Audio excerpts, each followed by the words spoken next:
तो हाँ, क्या हाल है तुम लोगों के? तो आज मैं बात करने जा रहा हूँ वन पंच मैन के बारे में। हाँ, मैं यहाँ बात साइतामा की नहीं करूंगा क्योंकि भाई वो सबसे ताकतवर है, उसकी तो क्या ही बात करूँ। तो आज मैं बात करने जा रहा हूँ उन विलन्स के बारे में जिसको साइतामा आराम से धो देता है, जिनके बारे में हमको जानने का मौका ही नहीं मिलता है क्योंकि एक मुक्के में ही वो सबको निपटा देता है। तो साइतामा के बारे में तो तुम सभी को पता है कि वो कितना पावरफुल है, लेकिन उसके विलन्स के बारे में, क्योंकि भाई जो विलन्स हैं वो भी काफी पावरफुल थे, पर साइतामा के चक्कर में उनकी पावर कभी दिखती नहीं है, क्योंकि जो साइतामा के सामने जो विलन आता है फिर वो विलन लगता ही नहीं है, क्योंकि साइतामा उसको एक मुक्के में ही मार देता है। इसलिए मैंने रैंक किए हैं ऐसे टॉप 5 विलन्स जो कि बहुत ज्यादा ही पावरफुल थे साइतामा के यूनिवर्स में।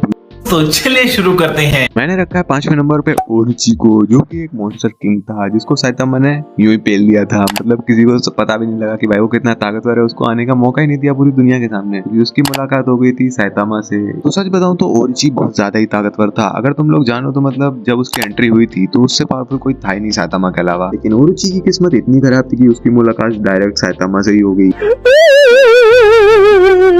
अगर तुम इतने ज्यादा पावरफुल हो, अगर तुम्हारी एकदम से एंट्री होने वाली हो, लेकिन तुम्हारी मुलाकात उससे पहले ही हो जाए किसी ऐसे पावरफुल कैरेक्टर से जो उस यूनिवर्स का मतलब मेन कैरेक्टर है, और वो तुमको निपटा दे, यानी तुम्हारी एंट्री ना हो पाए, तुम पहले ही फिनिश हो जाओ, तुम्हारी पावर्स को कोई जान ही ना पाए। यही ओरिची के साथ भी यही हुआ। अब बात करता हूँ नंबर 4 की, जो की है अपना बोरोस, जिसका इंट्रोडक्शन हमको पहले सीजन में दिया गया था। और बोरोस वन पंच मैन में सबसे स्ट्रॉन्गेस्ट था, यानी कि वन पंच मैन में जितनी भी यूनिवर्सेस थी, मतलब मल्टीवर्स जो भी लगा लो तुम लोग, उसमें से वो सबसे ज्यादा ताकतवर था जब तक वो साइतामा से नहीं मिला था। और उसकी पावर्स हमको देखने को मिल गई थी वन पंच मैन के सीजन 1 में साइतामा के खिलाफ उससे लड़ते हुए। और जैसा कि तुम लोगों ने देखा वो काफी ज्यादा ही पावरफुल था, लेकिन क्या बताएं यार, उसकी भी हालत ओरिचीज ऐसी हुई क्योंकि उससे ना कोई हीरो मिल पाया, ना कोई देख पाया कि वो कितना ताकतवर है, लेकिन उसकी मुलाकात साइतामा से हो गई जो कि सबसे ज्यादा ही ताकतवर है पूरे यूनिवर्स में। तो अब मैं बात करता हूँ नंबर 3 की, जो है एम्प्टी वॉइड, जो कि ब्लास्ट का दोस्त भी है। ब्लास्ट एस क्लास नंबर 1, जो कि इस यूनिवर्स में सबसे ताकतवर हीरो है। तो वैसे पहले एम्प्टी वॉइड भी एक इंसान ही था, लेकिन उसको पावर्स मिली गॉड द्वारा, जिससे वो काफी ज्यादा पावरफुल बन गया था। उसने ब्लास्ट का एक हाथ भी काट दिया था उससे लड़ते समय। उसकी पावर्स भी ब्लास्ट की तरह ही थी,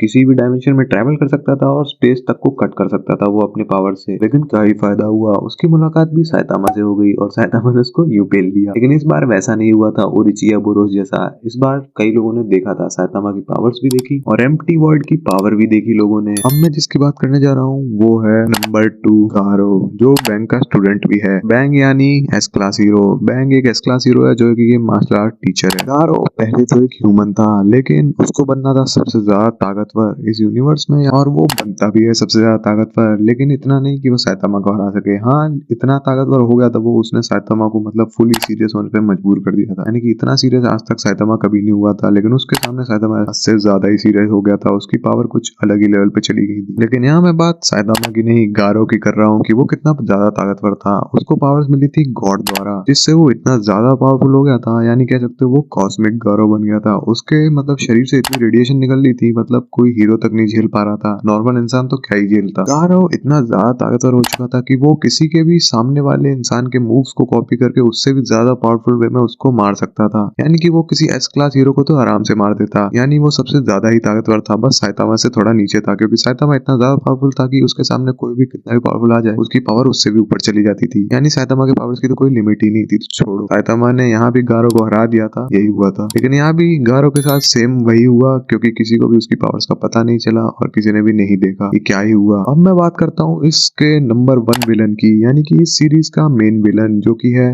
गॉड। क्योंकि ये बंदा इतना ज्यादा ताकतवर है भाई, जो गौरव और जो एम्प्टी वर्ड थे ना, उनको भी पावर इसी ने दी थी। मतलब सोच सकते हो, जिसने इतने ज्यादा पावरफुल बीइंग को मतलब बनाया, गौरव और एम्प्टी वर्ड को पावर्स दी है ना, वो इतने ज्यादा ताकतवर है, तो ये बंदा कितना ज्यादा ताकतवर होगा। हालांकि हमको गॉड की मेन पावर्स दिखाई नहीं गई हैं, पर इतना दिखाया गया है कि वो जिसको पावर देता है वो इतने ज्यादा ताकतवर बन जाते हैं कि वो किसी को भी उड़ा सकते हैं, मतलब सबसे ज्यादा ताकतवर बंदे को भी, साइतामा को छोड़ के। और अभी मांगा में इतना कुछ दिखाया नहीं गया है गॉड के बारे में। और रही बात साइतामा वर्सेस गॉड की, तो अभी कुछ पता ही नहीं है कि कौन ही जीतेगा, क्योंकि साइतामा के पास भी इनफिनिट पावर है और गॉड का पावर्स का तो अभी पता ही नहीं है। तो हाँ, बस इतना ही था वन पंच मैन के विलन्स के बारे में। हाँ, जैसे कि मैं तुम लोगों को बता दिया कि ये 5 विलन्स थे जो सबसे ज्यादा ताकतवर है, यानी कि एक तो है अभी, बाकी जो थे वो थे ही भाई। तो अगर तुम लोगों को वीडियो अच्छी लगी हो तो सब्सक्राइब कर देना चैनल को और लाइक कर देना वीडियो को। तब तक मैं मिलता हूँ तुम लोगों से अगली वीडियो में, तब तक के लिए बाय बाय।